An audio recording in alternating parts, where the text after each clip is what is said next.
So we're taking a look at paint effects, and we can find all the paint effects tools by looking under modeling, generate here, and then under paint effects, here's where you can find all of the paint effects tools. You can go through them in more intricate detail if you want. There's also really good Maya help regarding paint effects. It tells you all about, where's the specific, here we go, Maya paint effects. If you just search for paint effects and find Maya paint effects, it'll tell you all about what they are and break it down into all the different things from painting in 2D, painting in 3D, working with brushes, animating the strokes, all kinds of different options in there to take a look at. Real quickly, 2D, you can always go to Panels, Panel, Paint Effects, and you can do Paint Canvas, and that will have you on this 2D scene. And you can just paint in here. You can click on Get Brush, and that will open the content browser to the paint effects area.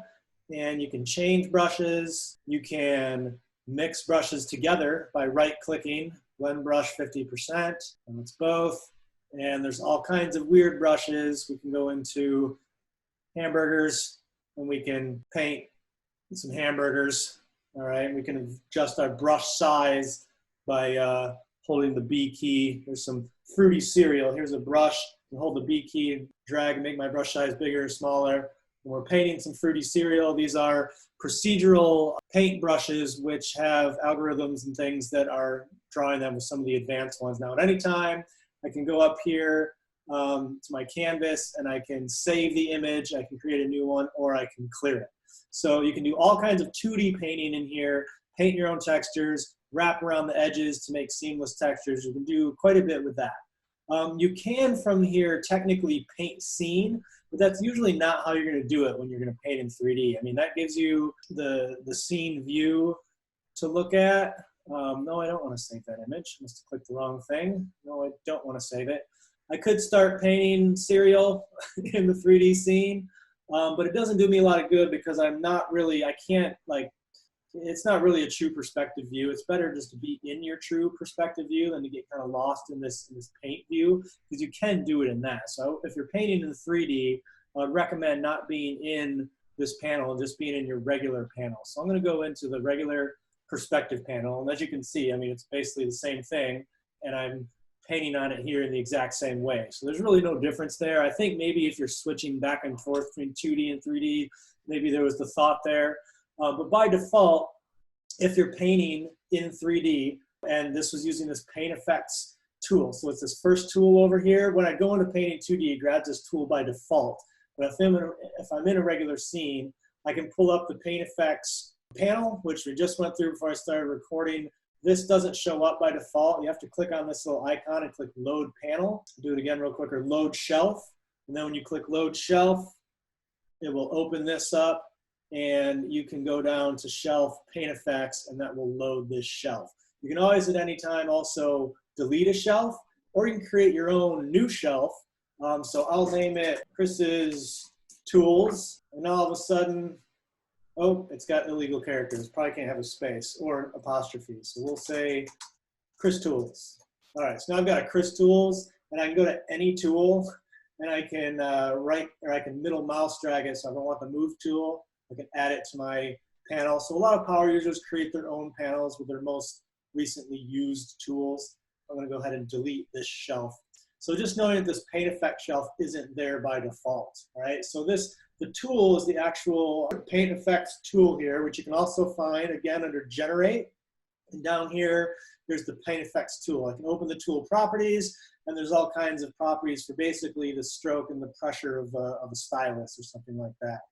So by default, you can just paint, and it will paint on the ground plane. So right now I'm painting some Fruit Loops, it appears, and I can hold the B key, make my brush much bigger, and I can paint much bigger Fruit Loops. Okay, so some really wild, interesting effects that you can get with a lot of these brushes. And at any point, you can click on this Get Brush, which will open up the content browser, take you right to Paint Effects, and you can look through all these different wild effects. Some of them have animations on them, all kinds of things. But one thing that's very interesting to note is it does not actually render paint effects by default in Arnold. So I did add a 100 by 100 plane here. I'm going to go back to my selection tool and get out of paint effects. There we go. And drag that off my interface. Not sure how that happened, but whatever, we'll just deal with it for now. But I want to show you relatively quick. But if I go ahead and here, I'm gonna get rid of all these Fruit Loops for a moment, and I'll show you this with a tree, some grasses. Let's drag this out of the way so it doesn't get out of the way of the outliner. You can see when we draw something, it creates what's called a stroke. And then that will have possibly curves or something that are called tubes that may grow out of the stroke depending on the complexity of that specific brush. I'm going to go ahead and delete this as well for these curves. So I'm back to just having my plane here. Now I'm going to create, what is this thing? Oh, that's a default light. Okay, we'll leave that for now. I'm going to go ahead and add an Arnold light. I'll add my Arnold physical skylight, right?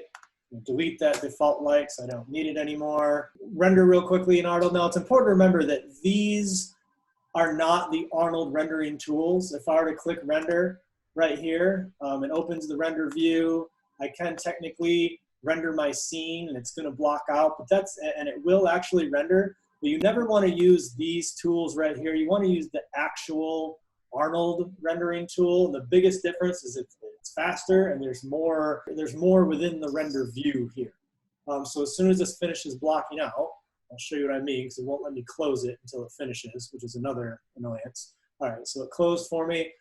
I get to them either by the Arnold dropdown with opening the Arnold render view or just clicking render and that'll open it, or if I'm on the Arnold tab or panel, it shows me those two as well. So these are either open the render view or actually render.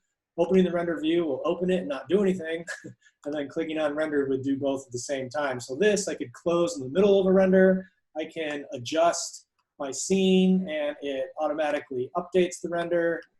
At least it should. Maybe I don't have IPR on right now. Maybe it's just not doing it because of my screen share. Too worried about it. But anyway, just pointing that out. So now I'm going to add a sphere in here to give us something else to look at. Add a sphere. Maybe I'll make this a little bigger. Got my toolbar over here on the other screen that I accidentally dragged off of the interface. In fact, I'm going to take this opportunity. See, I accidentally dragged my toolbar off. If ever, my interface is very, very, you can customizable. So if you ever get lost, you can go into Window, Workspaces. You can always reset. So I've got Maya. I'm going to reset Maya Classic to the factory default. And there, now I've got my toolbar back and everything. So now I'm going to scale this up a bit, and maybe I'll bring it up, just sitting in the surface ever so slightly. Open up my Arnold render view by clicking render. You can see it here. Maybe I'll zoom in a little. Oops. That. Alt, not Control. Zoom in a little bit. Get on it. Not sure why this isn't updating in real time for me. It usually does, but I'm not going to worry about that for right now. So paint effects. Now that we have these options here, by default, if you just choose the paint effects brush, you can paint on the ground plane, and that's great.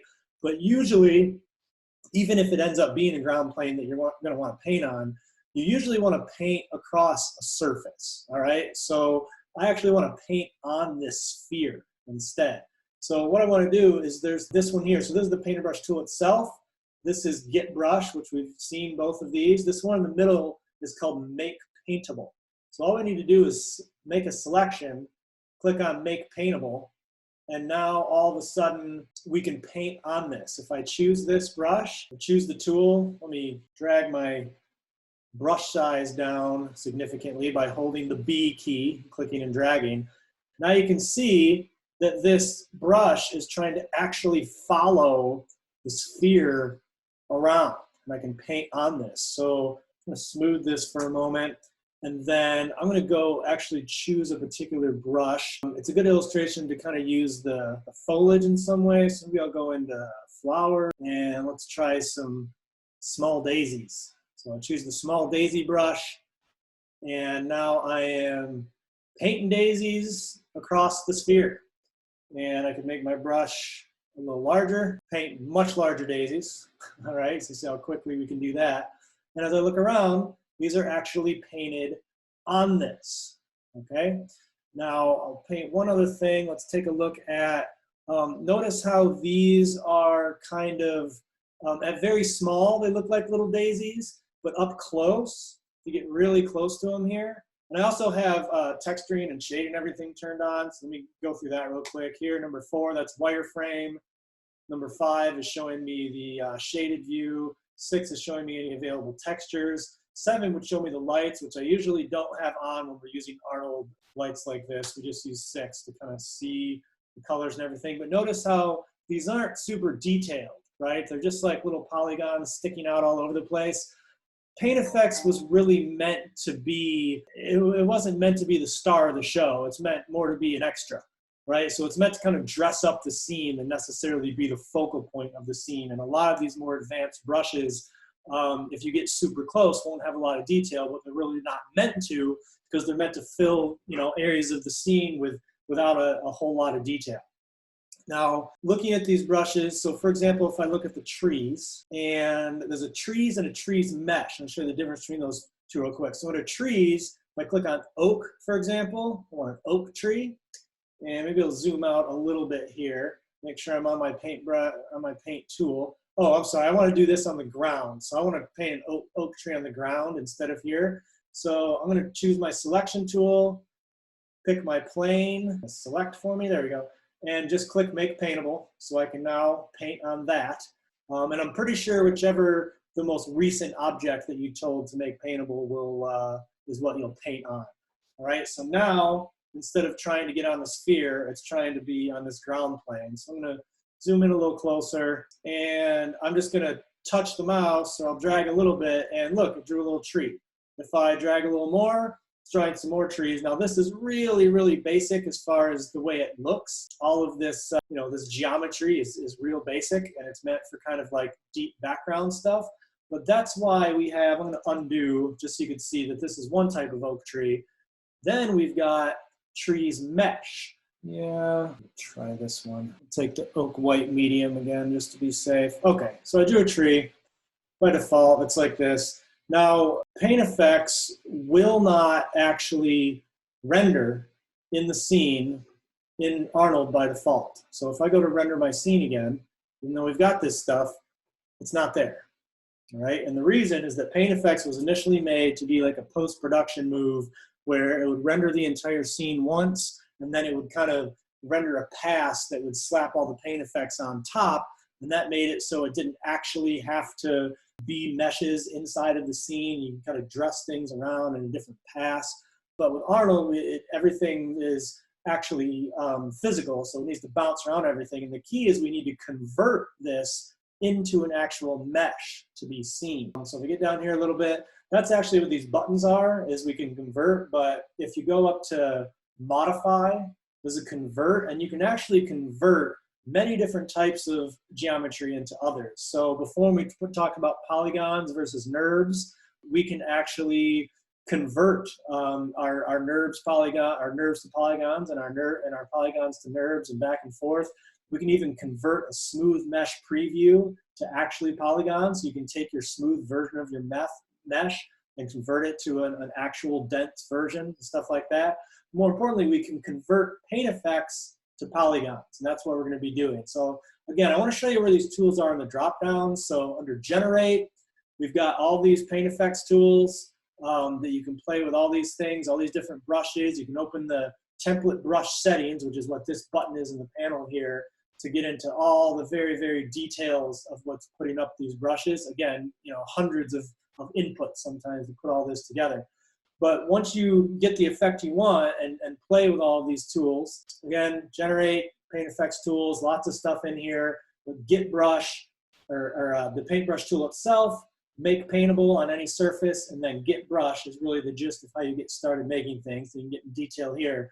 But then before you render it, you need to actually convert. So we can go to Modify, Convert, Paint Effects to polygons. And notice that as I zoom in here a bit further. Actually, before I do anything, I'll just go ahead and open up my render view. And voila, just like that, now we have this very interesting tree. Now this is very dark, so I'm actually gonna go open up my outliner, Windows, General Editors, outline, or no, it's not even under General Editors. is. It's on the outside. It's just under Windows, Outliner. This, I reset my Maya default interface. I recommend always having this open so you can see what's in your scene and what's going on. You can see these different strokes that I drew. You can see this mesh group that got created when I converted that to a mesh. But I'm just going to select my sky dome light real quickly, open the attribute editor, and I'm just going to up the intensity to 2, maybe up the exposure to 1, so that I brighten up the scene quite a bit. Makes it look a little more daylight. There we go, nice and daylight, right? So that brought it way up. So now I can see this tree, and I can let it render out a little bit. In fact, I'll get a little closer to the tree. And notice that in my view here, look at how much detail is here now. Before I converted it, it just looked like little, planes or whatnot. Well, now that I converted it, it's actually showing me the full-on texture. So we can see the number 4 key wireframes. Number 5 key is showing me the shaded view, which is the shaded view is just all of these ugly little planes just rotated and stuck all over the place. That's really what the geometry is. But if I hit the 6 key, which will show me textures, it actually has like these leaves are going to be textures that have opacity in them. So we don't need all that detail in the mesh. And that's one of the nice things is that even though we converted this into a mesh, it's still like doing what it can to keep the rendering down by just using these flat planes and using textures to kind of get the opacity. Well, again, we'll go through textures to show you how little about that works. You can see the next nice texture here. And if I bring my render window back up, let it get there for a certain moment. In fact, what I should do is just grab this, just grab a part of it, render that out so I don't have to wait for the whole thing. You can kind of see the effect. All right. Okay. Notice that it's not doing the transparency. That's something that I think we'd have to go in and wire and fix and tell it to be opaque, that one thing. I'm not going to deal with that too much right now, but I do want to add that the main thing is just to render paint effects, you have to convert them into polygons. There may be some other cleanup, but interestingly enough, you can also smooth these. So now that I just smoothed it, I can go back to my rendering, and if I were really, really close in there, I'd be able to see that even though we're not seeing the opacity show through on any of these leaves, I think we'd have to get into the hypershade and possibly reconnect one of the nodes in the graph because this wasn't originally meant to work with Arnold. It could certainly be done to turn these into leaves if we need to do that. I don't want to waste time with it right now. But it's important to see though that once you convert, you can actually smooth as well. So maybe if I delete this tree, ooh, a bunch of leaves, I'll delete the leaves too. Actually, I'm gonna undo that, delete only the leaves so that we can actually see this tree going on here and see that it is smooth. So there's not smooth. Smooth is still pretty relatively low poly, but with textured and smooth like that, see that it shows up pretty nicely. You can see your texture here. You can see the mesh is nice and smooth. Now, if I want to delete this and see these objects on here, I just have to select these, so I can select them in the scene. If I can actually click them, or I can just click on the strokes over here. So I'll shift click all the strokes. And I can just click this one button, which is the same as going to modify, convert, paint effects to polygons. I can just go boom. And now they are polygons. And now if I go render through Arnold, now I've got daisies growing off of my sphere and all kinds of awesome shadows and everything going on like that. So it is possible to create things with paint effects that show up close as part of your scene where you want to see intricate detail. You'll make sure and want to smooth the mesh for sure after you convert. And then there may be some materials, like again here, it looks like anywhere where there's transparency used would have to tweak something to make that work. You may have to go into the object and tell it to be opaque in the Arnold settings. In fact, we can try that real quickly and see if that works. I'll go into one of these groups here. That doesn't necessarily, oh, okay, yeah. Leaf shape, Arnold, uncheck opaque. Remember I showed you that's just that's a little trick in Arnold that because it takes so much time when things are transparent to render. In fact, that looks like it fixed it for this particular one I had selected. I think we have some leaf shapes in there that we may not have before. That may have fixed it, may have not, but anything you see that should have transparency needs to have that opaque unchecked, because Arnold, again, will not make anything transparent, even if you tell it to be glass. It's not going to work the right way unless you uncheck opaque. But again, paint effects not really meant to be the star of the show, meant to be more fill-ins, but there's a lot of, with all these brushes in there, there's a lot of really cool, interesting things that you can do and you can make, and you can fill out your scene really quickly. And the quick workflow is just to create objects that you want to paint on, select them, make sure you click to make them paintable, and then you can select the paintbrush tool, get a brush, and let's add some hair to this. I'll choose this, I'll put some dreads, and I'll bring my brush up by holding the B key, and we're drawing some hair on this thing, which, again, this close up, they just like look like weird tubes. But if this was way, maybe I'll select these and turn that into polygons, zoom in a little bit. I'm really starting to slow down my scene. You need to be careful with adding too much density into it. Yeah, see, I think some of the materials on these are going to need to be adjusted for Arnold. But anyway, that's the gist of it. You can get foliage is really nice. There's some other weird, interesting things in there. But just knowing that you can paint directly on 2D objects, you can, when you're choosing brushes, you can mix between all of these brushes just by right-clicking. If I want to mix eyeballs with a pencil color or something like that, you can just get really weird, interesting effects. Paint in the scene. Paint in 2D all you like, using the panel paint effects, and turn it to 2D in the upper corner. But setting live surfaces to paint on, and then making sure you convert them to polygons before you render them in Arnold. There's a lot of really quick, cool things you can do. So look into more detail if you want. There's tons you can do with paint effects. Again, you can animate any of these attributes. You could like animate things happening and moving around. It can, just like a lot of advanced tools in Maya, it can get very heavy very quickly as far as your scene and what it's able to handle as far as rendering. That's paint effects. This tool has been around in Maya for probably over 10 years. So there's aspects of it that are a little dated, but there's still a lot of aspects to it that are extremely powerful and can be used to very, very quickly draw some awesome stuff.